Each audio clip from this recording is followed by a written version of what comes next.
Hi, David Mason here with Nobles Consulting Group. I just wanted to go over a couple of considerations before we fly. First, we need to specifically identify the area of interest. In this case, it is right around the Woodville Community Center.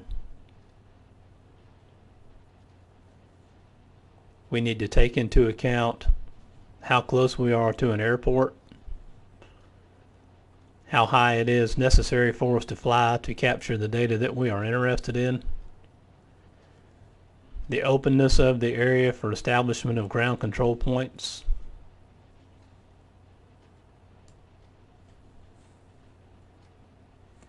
and any other people that might be around in the area, or cars, or etc.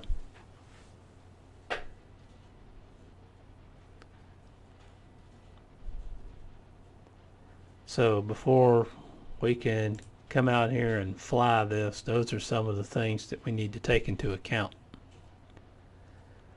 So now that we've come out and we've set our flight path and we've flown it, so what do we do next? What do we do with all those photographs? There are several different options or software packages out there that are capable of handling the photos and ground control points. They include but are not limited to ActiveSim, Photomodeler, Agisoft, and Pix4D. We chose the Pix4D Mapper Pro. The reason for that was it's just to us, it seems a little more intuitive in its use and how it's used. So we're going to open Pix4D Mapper Pro up and start a new project.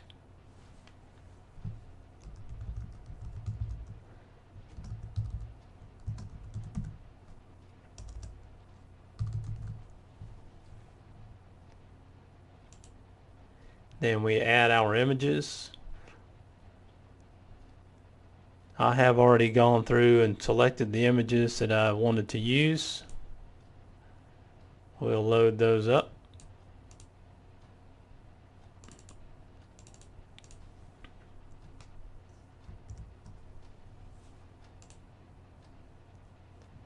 And we have 218 images selected.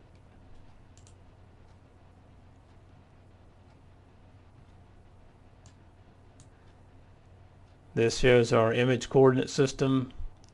We have 0 of 218 images geolocated. This is because our UAV does not tie its GPS coordinate information to the photograph. In the EXIF of the photograph, it identifies the selected camera model for us. The warning indicates that we don't have any photos that are geolocated. And we finish. So we have this nice map, and we need to decide here, what do we want to get out of our data? So we go to our options, and we're going to use aerial nadir, which indicates the camera was pointed straight down at the ground. We're going to rematch images. We're going to use the original image size. For our point cloud, we're going to, for our filter, we'll use a densification area. We're going to generate a 3D textured mesh.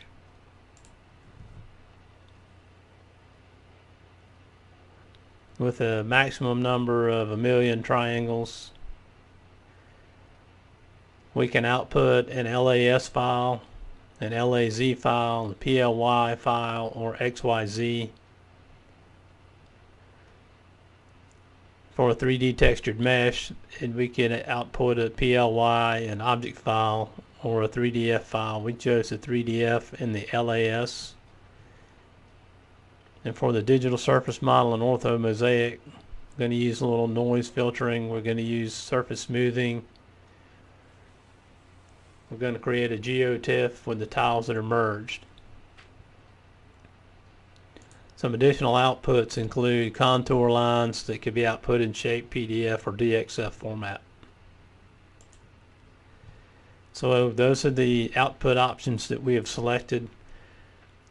So now we're going to bring in our ground control points. We're going to go to the ground control point manual tie point manager and select our coordinate system. And our coordinate system is North American datum 1983, Florida north feet,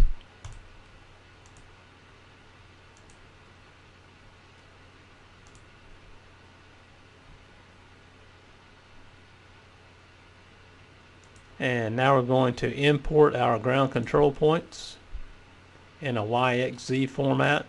The GPS data was converted to a text file. Just going to browse and pull that in.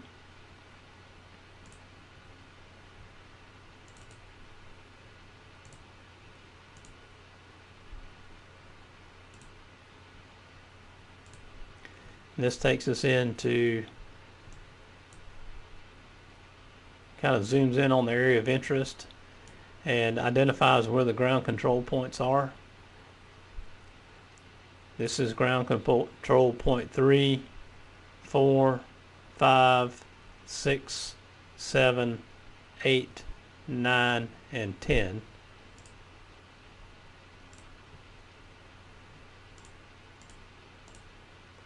This is ground control point 3, 4, 5, 6, 7, 8, 9, and 10. So now what we need to do is identify the ground control points in the photos. So we go back to our tie point manager and we'll select the ground control point. We're going to start with 4. We go to basic editor and you can see it opens up another frame or window where you see the list of photos, list of ground control points, and the photo itself. So we're going to see if we can't find a photo that has a ground control point 4 in it.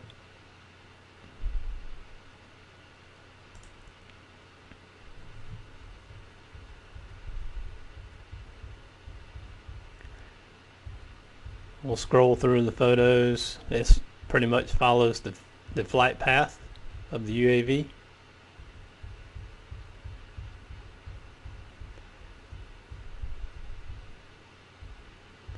And we want to pick ones that are almost directly above it. And here is ground control point 4.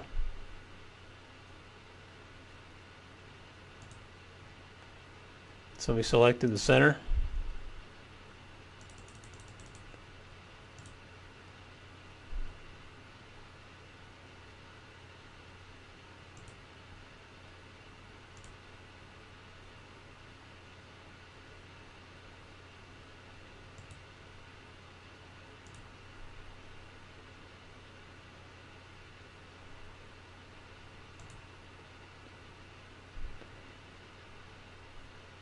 And so on and so forth for each ground control point that we have listed. We'll find the corresponding photographs and identify those control points in the photographs.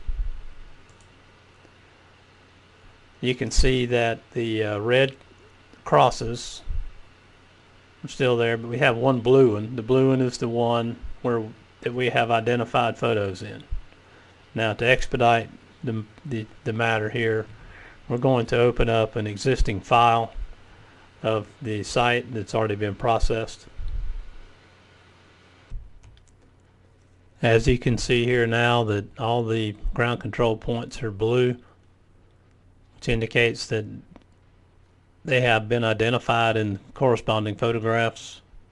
What we're looking at now is the map view. I'm going to go to the ray cloud view, and what you see here, the green dots that we see here, is the flight path. These are the location of the photos of in the position of the UAV when the photograph was taken. Where you roll up under it and scroll in a little bit, you can see the photo. The points that we see are the tie points that were used to tie the photographs together.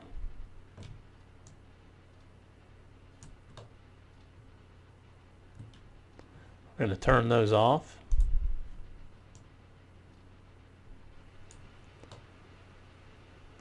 Just with the tie points, you can pretty much see the outline of the parking lot and some of the other features.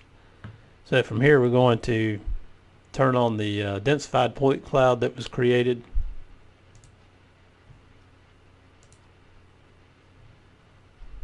This might take just a moment.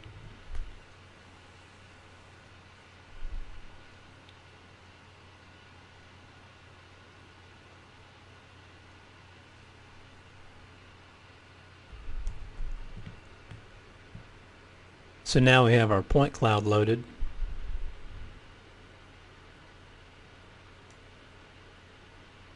And you can see the detail.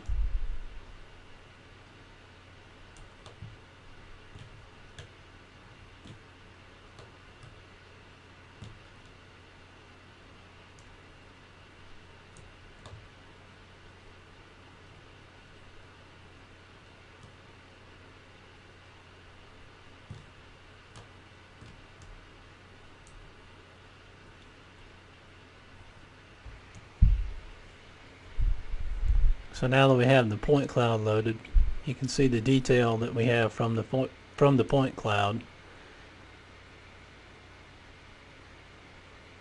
You can identify where the ground control points are. This is ground control point number 3. Number 4 is to the right.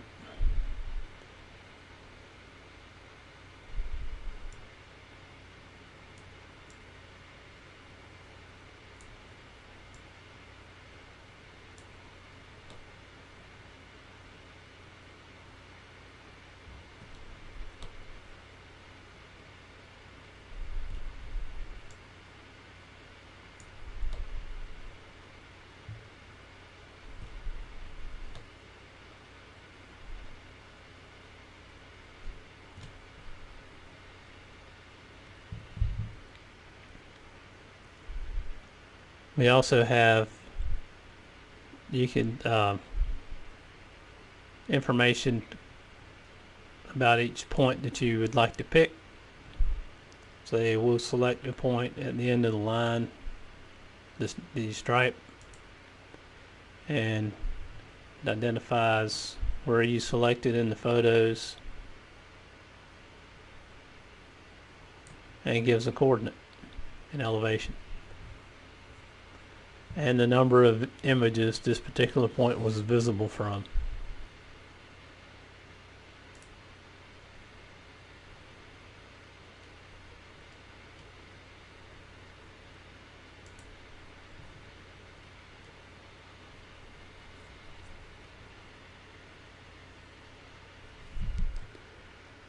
So now we're going to open up the mesh that was created, which might take just a moment.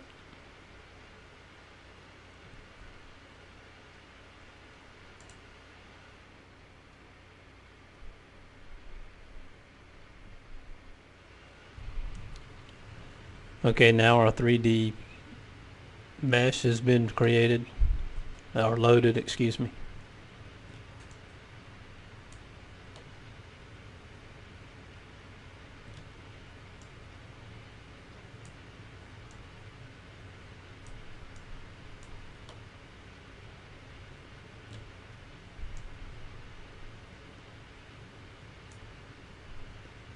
Which corresponds with the 3D PDF that was created.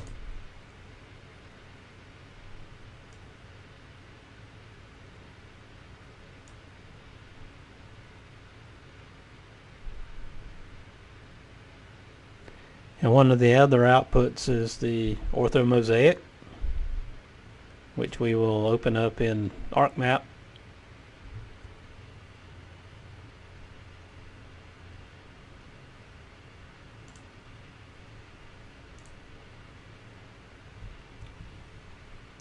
And this is the ortho mosaic that was created from the flyover.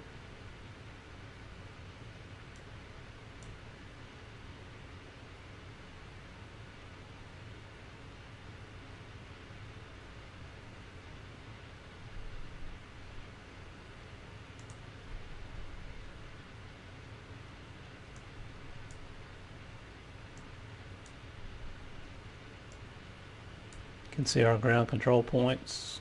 This is 4 and 5.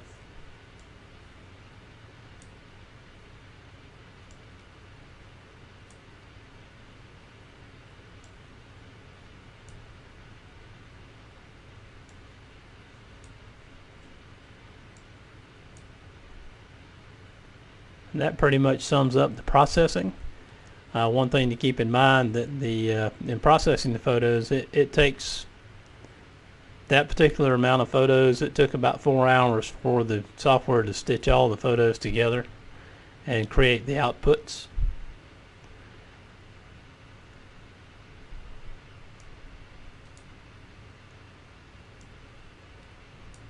But if you have any questions, please feel free to ask. Thanks for listening.